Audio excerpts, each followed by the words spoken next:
प्रदेश के महत्वपूर्ण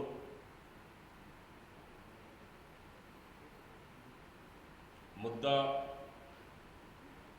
और प्रदेश के जन जन से जुड़ी हुई प्रदेश सरकार की नाकामी को लेकर जो प्रदेश में लगातार घटनाएं घट रही हैं और प्रदेश सरकार उसको रोकने में पूरी तरह से नाकाम हुई है।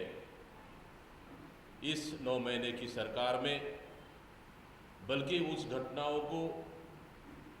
घटनाओं पे कार्रवाई करने के बजाय उन घटनाओं को दबाने का प्रयास किया जा रहा है।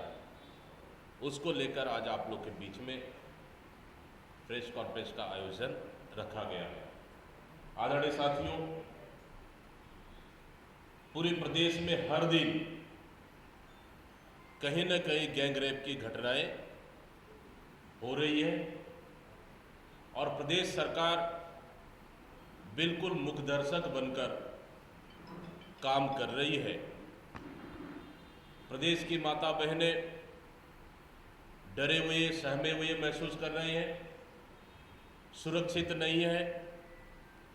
जहां राजधानी जैसे जगह सुरक्षित नहीं है तो बस्तर के जंगलों में काम करने वाली माता बहनों से सरकार कैसे सुरक्षा दे पाएगी? सरगुजा जैसे क्षेत्र में काम करने वाली माता बहनों को कैसे सुरक्षा दे पाएगी?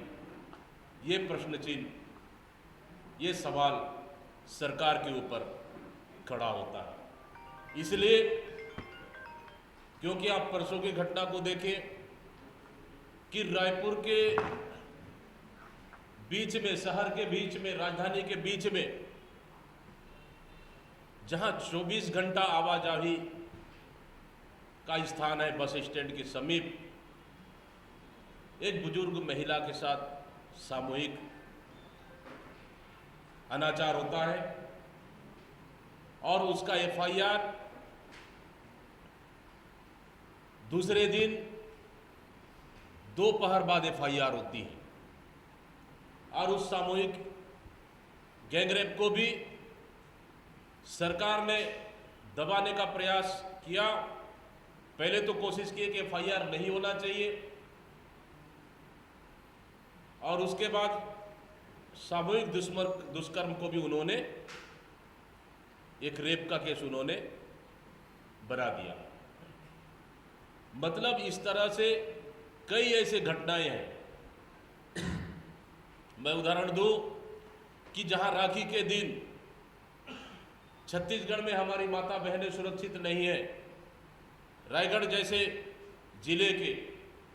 जिले में हमारे आदिवासी बहनों के साथ सामूहिक दुष्कर्म होता है। उसके अलावा आप देखेंगे भिलाई डीपीएस का मामला जो पिछले दिन पीसी में आया, एक्ससीएम ने पीसी भी लिए थे। इतना बड़ा मामला है, उस मामला पे कार्रवाई करने के बजाय सरकार उसको दबाने और बचाने का प्रयास कर रही है। पूरी प्रशासन बचाने में लगी है। और कल की बात करें, फिर भिलाई क्षेत्र में 3 युवकों ने गैंगरेप किया।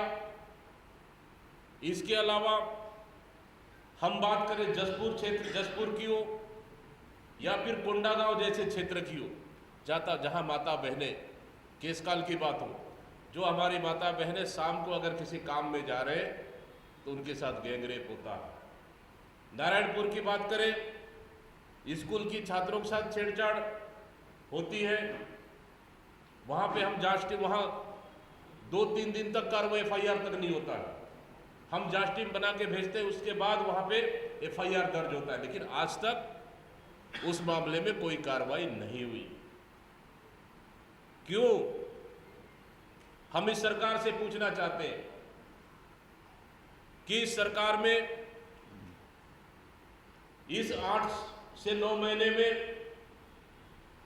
महिला अपराध 3094 से अधिक तथा 600 से अधिक बलात्कार की घटनाएं हुई है। उदाहरण के तौर पर आप देखें, सबसे ज्यादा बिलासपुर जिले जहां इस 6 से 8 महीने में 135 से बलात्कार और सामूहिक बलात्कार की घटनाएं हुई।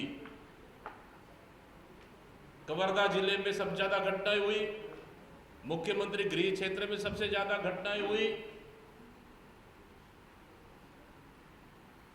आखिर सरकार कार्रवाई करने के बजाय इन घटनाओं को दबाने और लिपापोती करने में पूरी तरह से लगी हुई है। इसलिए हम सीधा सीधा स्पष्ट तौर पर कह रहे हैं कि ये सरकार अपराध रोकने में पूरी तरह से विफल हो चुकी है, कानून व्यवस्था चरमरा चुकी है, लगातार महिलाओं पर अत्याचार हो रही है उसको रोकने में विफल हो चुकी है। सरकार और पूरे मंत्रिमंडल कमीशनखोरी में लगे हैं। छत्तीसगढ़ की जनता को इन्होंने भगवान भरोसे छोड़ दिया गया है। पूरी छत्तीसगढ़ की जनता इस सरकार में असुरक्षित महसूस कर रही है। उदाहरण के लिए और एक उदाहरण दे दूं मैं, एक भाजपा कार्यकर्ता की शराब कोचियों से विवाद होता है और वो न्याय मांगने जाता है, न्याय मिलता है, ट्रेन में कटकर उनकी मौत हो जाती है।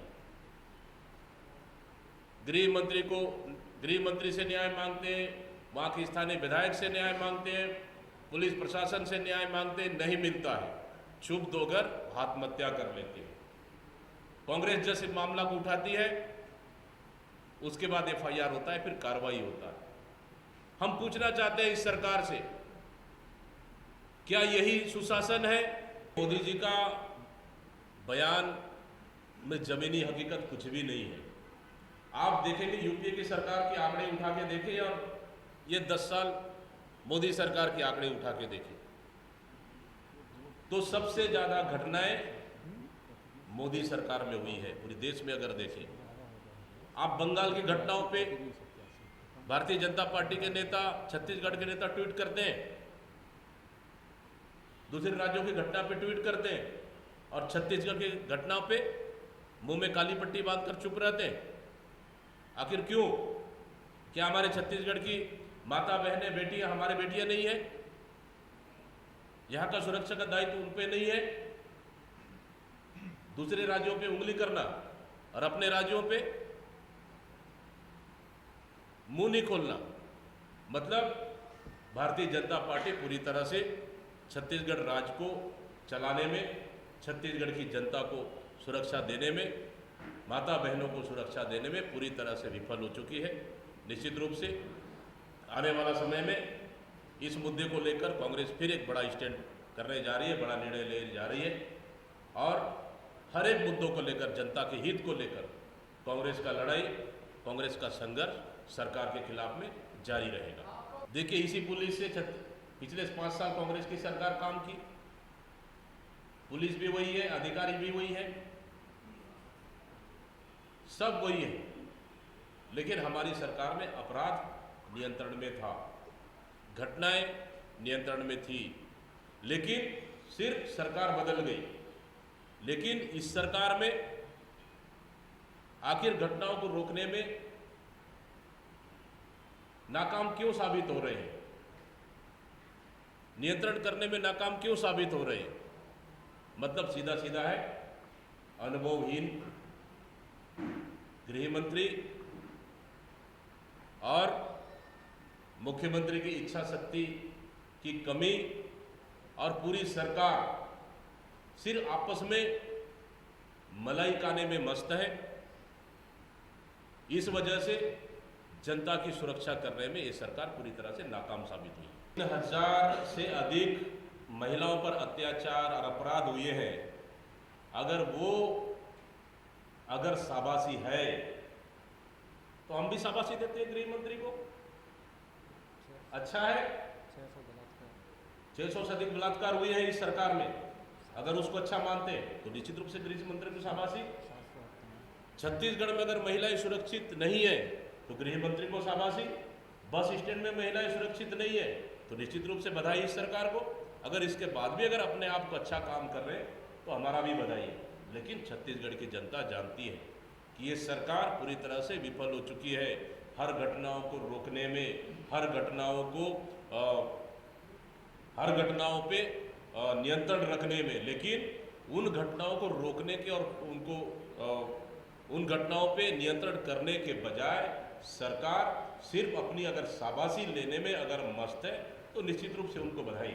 देखिए, चुनाव अपनी जगह पे है, लेकिन ये गंभीर मुद्दे हैं, प्रदेश के जुड़े हुए मुद्दे, प्रदेश के माता बहनों से जुड़ा हुआ मुद्दा है।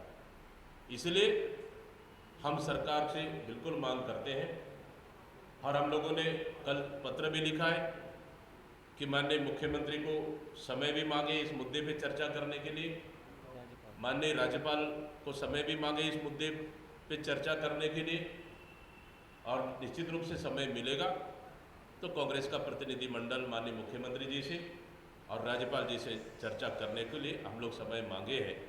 और निश्चित रूप से इस मुद्दे को कांग्रेस पार्टी जोर शोर से उठाएगी और सड़क की लड़ाई हम लड़ेंगे।